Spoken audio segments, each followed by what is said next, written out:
Bonjour Christophe, bonjour à tous. Le ou les auteurs des tirs sont toujours activement recherchés. Des policiers de la BAC de Lyon ont été visés par des coups de feu hier soir dans le quartier de la Duchère.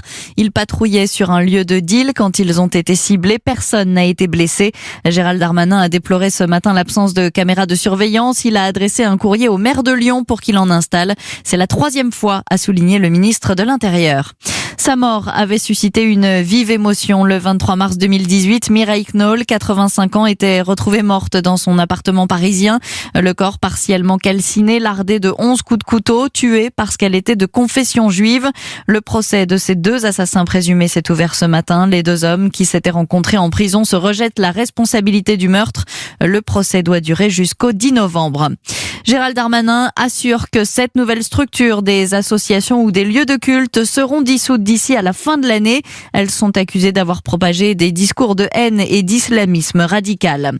C'est l'un des plus gros coups de filet contre le dark web. Quelques 150 personnes qui achetaient ou vendaient de la drogue ou des armes ont été arrêtées dans le monde entier. Selon Europol, plusieurs millions d'euros en numéraire et bitcoins ont été saisis, tout comme de la drogue et des armes. Les 2/3 des soignants suspendus sont désormais vaccinés, se félicite Olivier Véran. Le ministre de la Santé assure que le taux de suspension et de démission est extrêmement faible. En Martinique, les soignants ont eux encore manifesté contre l'obligation vaccinale. Désormais, ils doivent justifier avoir reçu au moins une dose de vaccin pour pouvoir continuer à travailler.